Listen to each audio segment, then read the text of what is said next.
नमस्कार। बायजूस आईएएस हिंदी में आपका स्वागत है। प्रस्तुत है दैनिक समाचार विश्लेषण। सत्र के विषय आपके समक्ष हैं। आज के सत्र में हम चर्चा करेंगे राजद्रोह कानून की प्रासंगिकता पर सुप्रीम कोर्ट की टिप्पणी, भारत चीन दुशांबे वार्ता, भारतीय विदेश मंत्री की दुशांबे यात्रा, न्यायालयों द्वारा जांच में हस्तक्षेप और पुलिस निष्पक्षता तथा नवीन मुद्रास्फीति आंकड़े और संबंधित चिंताओं पर। सत्र के अंत में हम मुख्य परीक्षा अभ्यास प्रश्न की चर्चा करेंगे, जिससे संबंधित उत्तर संरचना भी हम आपको देंगे। तो चलिए शुरू करते हैं। सबसे पहला आलेख आपके समक्ष है। इसे पेज नंबर 1 से लिया गया है और इसका संबंध जीएस पेपर 2 में पॉलिटी से है। इसके साथ हम पेज नंबर 9 पर दिए गए आलेख पर भी चर्चा करेंगे, जिसका संबंध जीएस पेपर 2 में पॉलिटी से ही है। इसके अंतर्गत हम बात करने जा रहे हैं राजद्रोह कानून की प्रासंगिकता पर सुप्रीम कोर्ट की टिप्पणी पर। राजद्रोह के संदर्भ में हमने कल यानी 15 जुलाई 2021 के डेली न्यूज एनालिसिस में भी चर्चा की थी, जिसे आप देख सकते हैं। हाल ही में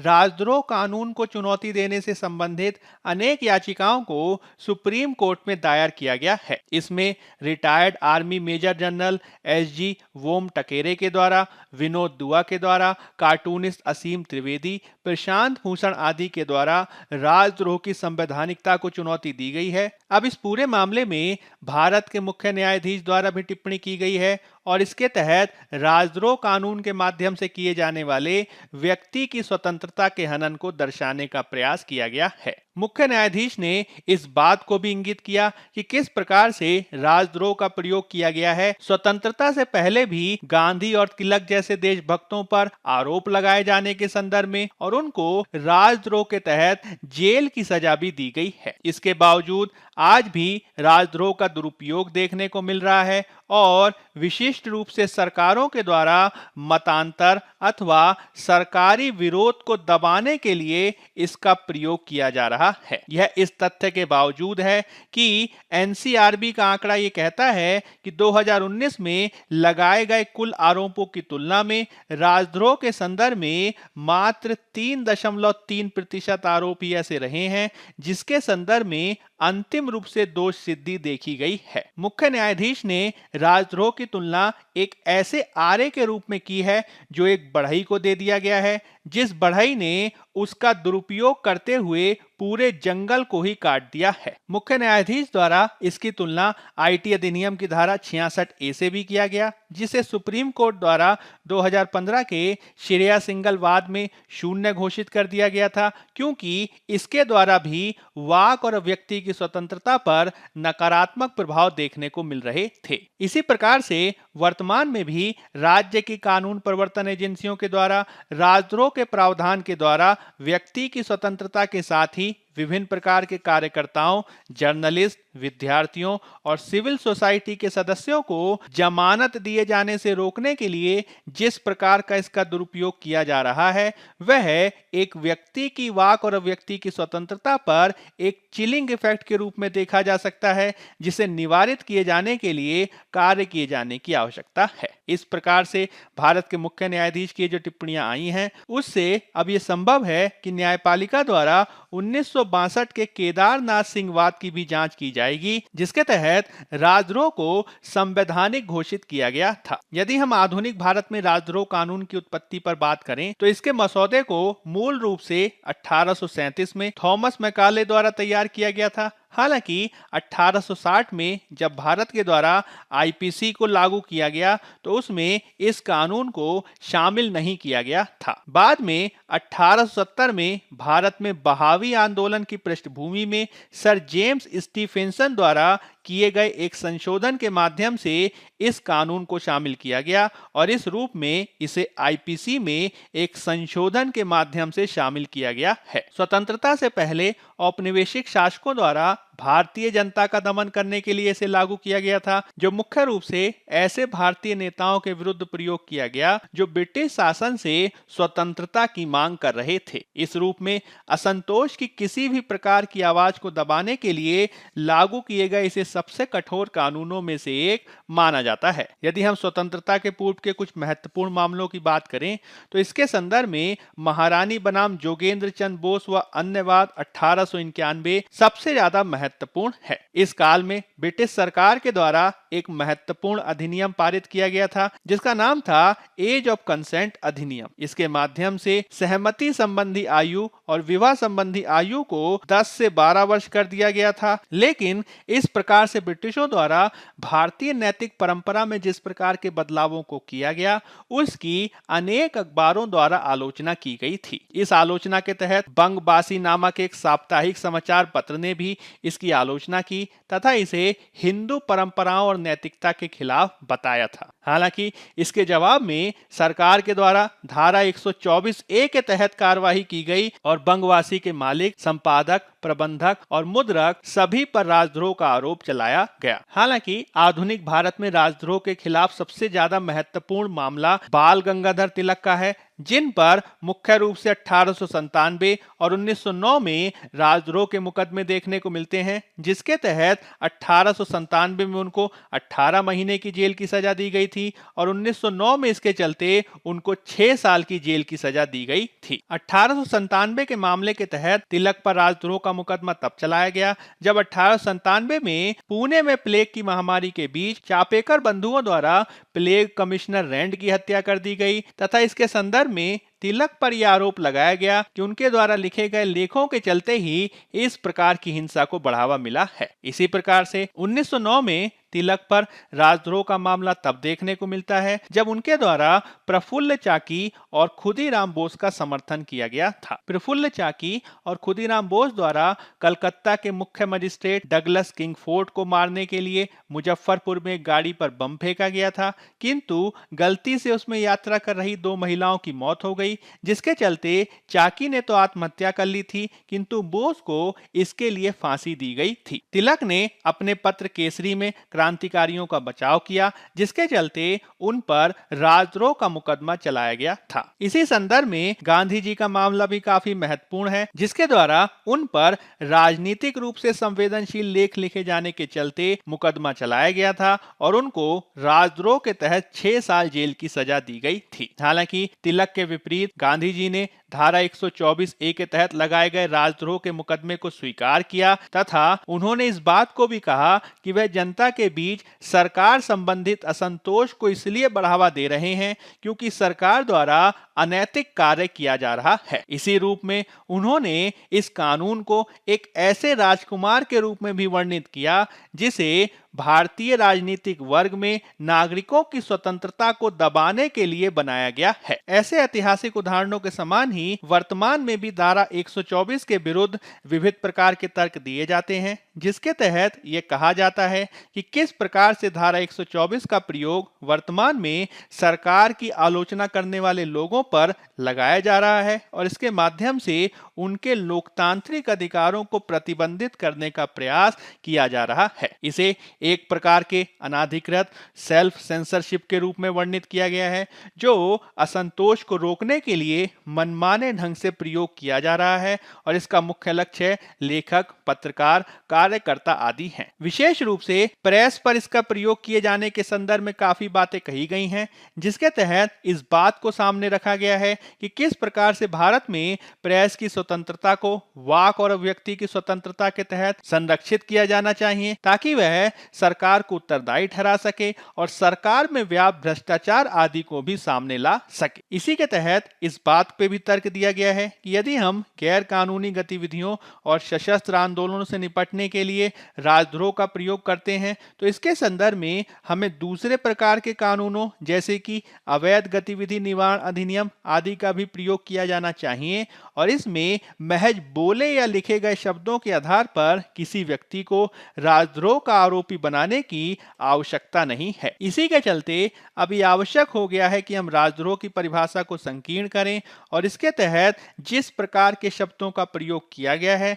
उनके अर्थ को भी स्पष्ट किए जाने की आवश्यकता है। इसके तहत यह भी आवश्यक है कि हम इसमें केवल भारत की क्षेत्रीय अखंडता और देश की संप्रभुता जैसे विषयों को ही शामिल करें और सरकार या सरकारी नीतियों की आलोचना करने को ही राजद्रोह के रूप में शामिल नहीं किया जाना चाहिए। नागरिक समाज को भी राजद्रोह कानून के मनमाने उपयोग के विषय में जागरूकता को बढ़ाए जाने की जरूरत है और राजद्रोह के संदर्भ में इस प्रकार के प्रावधानों को भी किया जा सकता है कि हम इसके तहत किए जाने वाले अपराध को गैर संज्ञेय और जमानती बना सकते हैं, ताकि जब किसी व्यक्ति पर यह आरोप लगाया जाता है तो इसके संदर्भ में न्यायालय के माध्यम से ही इसकी जांच की जाए और जमानती बनाने के तहत जिस प्रक्रिया के माध्यम से किसी व्यक्ति को प्रताड़ित करने का प्रयास किया जाता है उस प्रक्रिया को भी कम किए जाने का प्रयास किया जा सकता है। सुप्रीम कोर्ट द्वारा भी विविध वाद जैसे कि 1962 के केदारनाथ सिंह वाद और 1960 के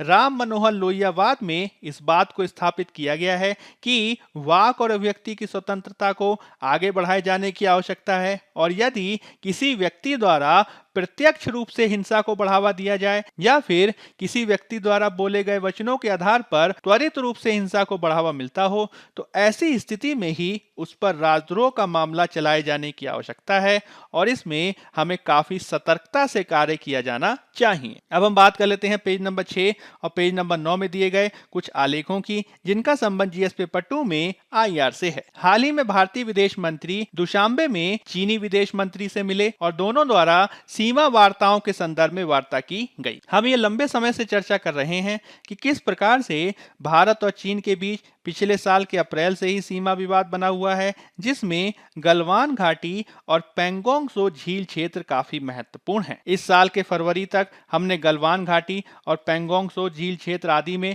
सैन्य वापसी के संदर्भ में कुछ समझौते भी किए हैं, लेकिन फरवरी के बाद से ही कुछ अन्य क्षेत्रों में सीमा वार्ताओं पर प्रगति नहीं देखी गई है, जो काफी चिंता का विषय है। फरवरी के बाद से ही देपसांग, दमचौक, गोगरा और हॉट स्प्रिंग क्षेत्रों में अभी भी सेनाएं बनी हुई हैं, जो इस बात को दर्शाता है कि भारत द्वारा सीमा वार्ताओं के संदर्भ में वार्ता किए जाने के लिए कार्य किए जाने की आवश्यकता है। भारत ने इसके संदर्भ में इस बात को स्पष्ट किया है कि हमें सीमा विवादों को प्राथमिकता के आधार पर सुलझा लेना होगा, लेकिन चीन द्वारा अब इसके संदर्भ में बहुत अधिक उत्साह नहीं दिखाया जा रहा है। भारत के विपरीत चीन सहयोग के माध्यम से संबंधों को आगे बढ़ाने की बात कर रहा है और दोनों के मध्य अनेक बातों को लेकर मतभेद बरकरार हैं, जिसके निवारण के लिए हमें कार्य करना होगा। विदेश मंत्रालय ने भी सीमा विवादों के संदर्भ में इस मत को व्यक्त किया है कि भारत और चीन के मध्य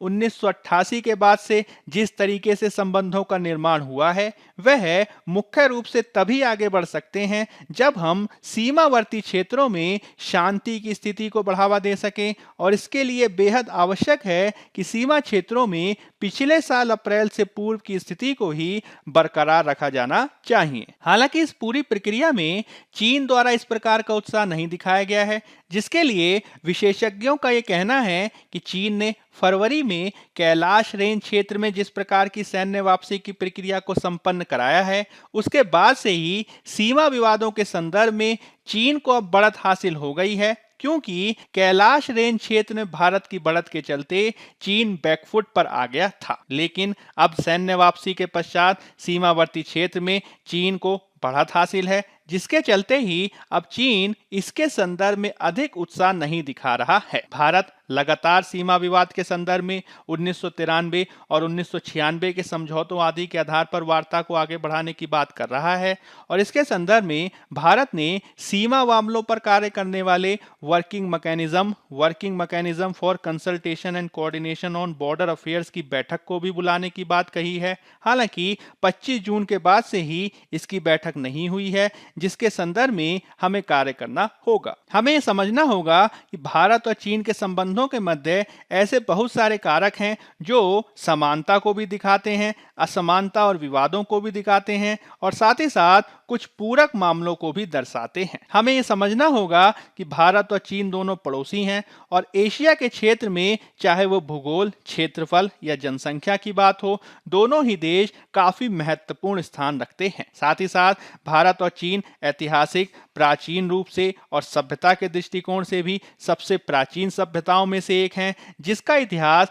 5000 साल से भी अधिक देखा जा सकता है। हालांकि इस प्रकार की समानता के बावजूद कुछ ऐसी असमानताएं और विवाद विद्यमान हैं जो सीमा विवादों को और भी जटिल बना देता है। इसमें सीमा विवादों के अलावा भारत और अमेरिका के मध्य जिस प्रकार से हाल के वर्षों में संबंध विकसित होते देखे गए हैं, वह चीन के लिए चिंता को बढ़ाने वाली बात है। इसमें रक्षा संबंध, इंडो पैसिफिक क्षेत्र में भारत और अमेरिका के संबंध के साथ ही क्वाड और मालाबार अभ्यास के माध्यम से बढ़ने वाले संबंध चीन को चिंता में डाल रहे हैं। यही कारण है कि अंतर्राष्ट्रीय मंचों पर कई बार चीन भारत का विरोध करता नजर आता है, जिसमें संयुक्त राष्ट्र सुरक्षा परिषद में सुधार का प्रश्न और परमाणु आपूर्तिकर्ता समूह एनएसजी में सदस्यता का प्रश्न इसमें काफी महत्वपूर्ण है। इसके अलावा भारत द्वारा चीन पर यह आरोप भी लगाया गया है कि किस प्रकार से वह हिंद महासागर और दूसरे क्षेत्रों में अपनी वन बेल्ट वन रोड, मोतियों की माला रणनीति आदि के माध्यम से हिंद महासागर क्षेत्र में अपने प्रभाव को बढ़ा रहा है और हाल के समय में कोरोना काल में जिस तरीके से चीन द्वारा दक्षिण एशिया में अपने प्रभाव को बढ़ाया गया है, वह भी भारत और चीन के मध्य विवादों को जटिल बना देता है। हालांकि असमानता के इतने सारे बिंदुओं के बावजूद हमें यह समझना होगा कि ऐसे बहुत सारे पूरकता के कारक हैं जिसके चलते भारत और चीन को सीमा विवादों और अन्य प्रकार के विवादों को पीछे छोड़कर आगे बढ़ने की आवश्यकता है। हमें यह समझना होगा कि किस प्रकार से वर्तमान में वैश्विक व्यवस्था के तहत नवीन व्यवस्था को स्थापित किए जाने के लिए सहयोग को बढ़ावा देने की आवश्यकता है, जिसमें विश्व बैंक, आईएमएफ, डब्ल्यूटीओ आदि में विकासशील देशों की मांग को आगे बढ़ाने के लिए भारत और चीन का साथ आना जरूरी है। इसके अलावा हाल के समय में जिस प्रकार से जलवायु परिवर्तन का मुद्दा महत्वपूर्ण हुआ है, वह भी भारत और चीन के संबंधों को आगे बढ़ाने की दिशा में काफी महत्वपूर्ण कारक हो सकता है। भारत और चीन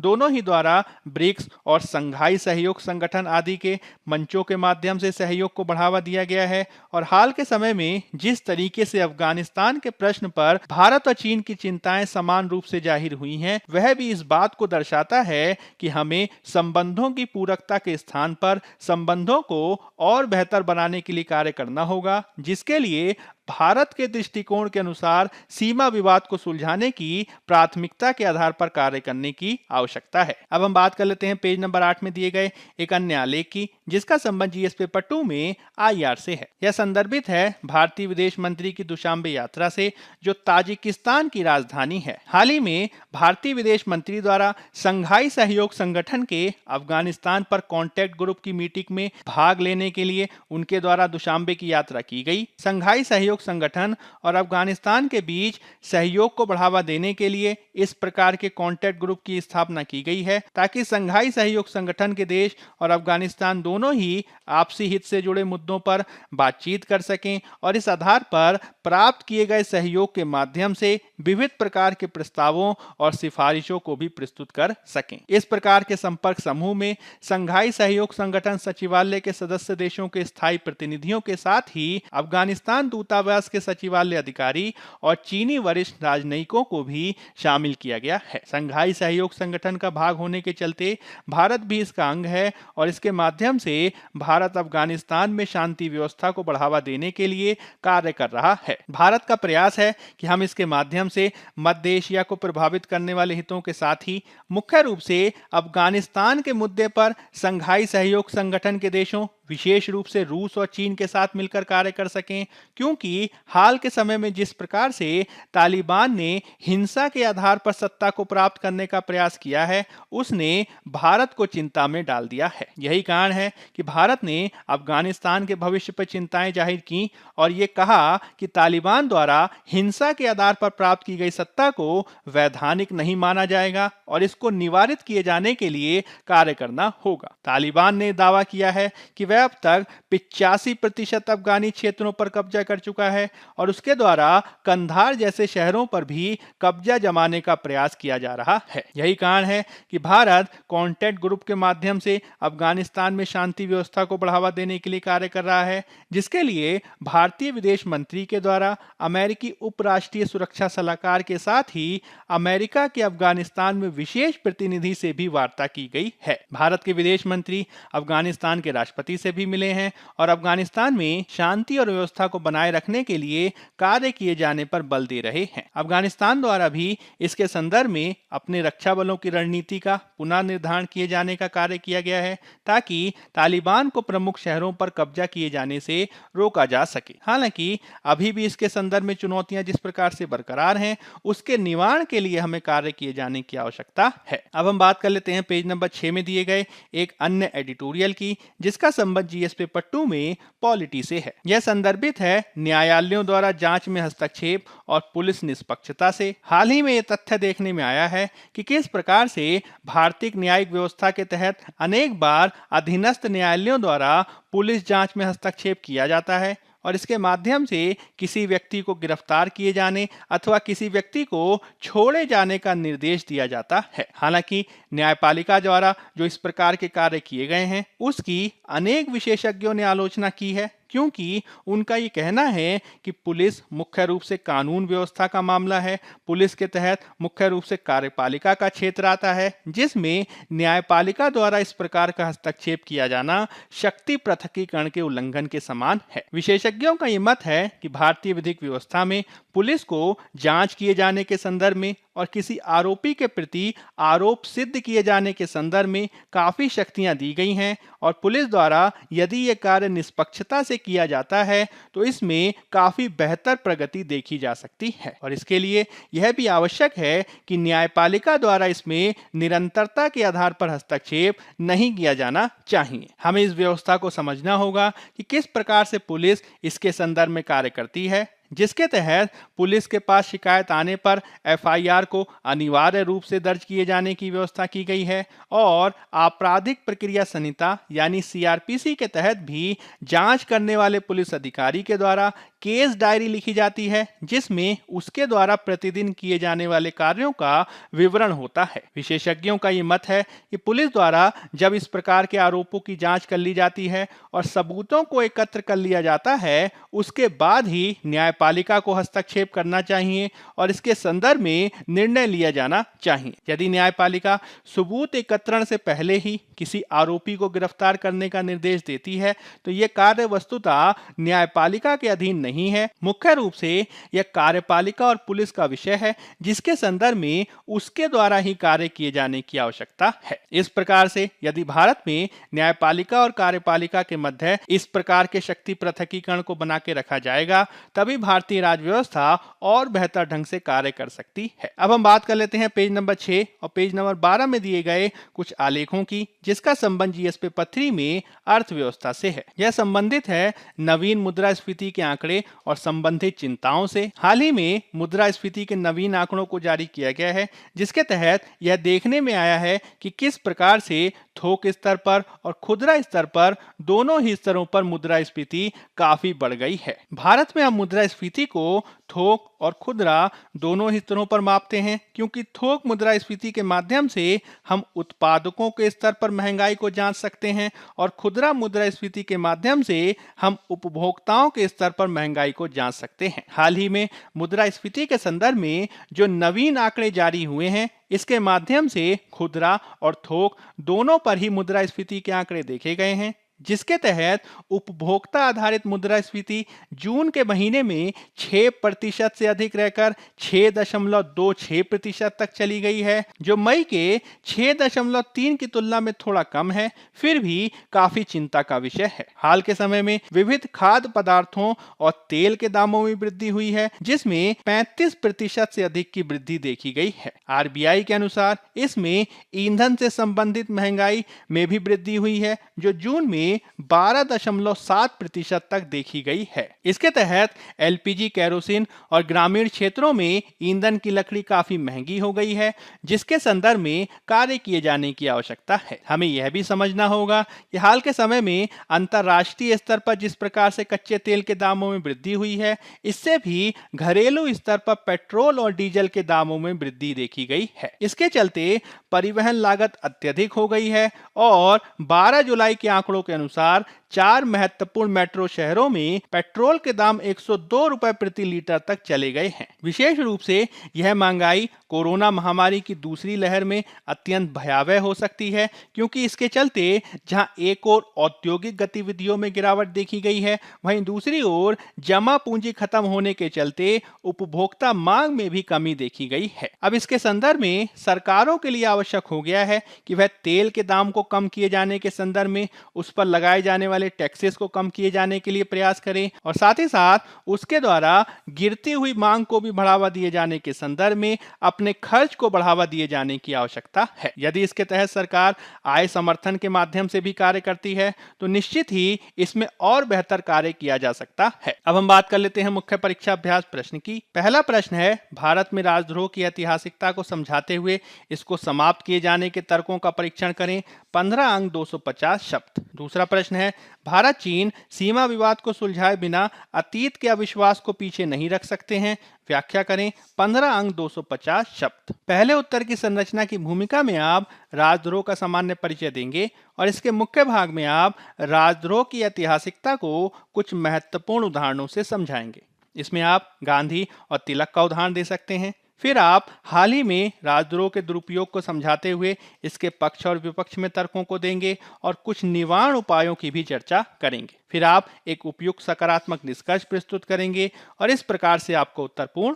होगा। दूसरे उत्तर की संरचना की भूमिका में आप भारत चीन सीमा विवाद का सामान्य परिचय देंगे और इसके मुख्य भाग में आप सीमा विवाद के संदर्भ में कुछ हालिया प्रवृत्तियों को स्पष्ट करेंगे। इसमें आप भारत और चीन के मध्य विद्यमान मतभेदों को स्पष्ट करेंगे और मतभेदों को दूर किए जाने की दिशा में कुछ प्रयासों की भी व्याख्या करेंगे। इसमें आप कुछ सुझावों की भी चर्चा करेंगे और इस प्रकार से एक उपयुक्त सकारात्मक निष्कर्ष प्रस्तुत करते हुए अपने उत्तर को पूर्ण करेंगे। बायजूस आईएएस हिंदी के आज के अंक में फिलहाल इतना ही। धन्यवाद।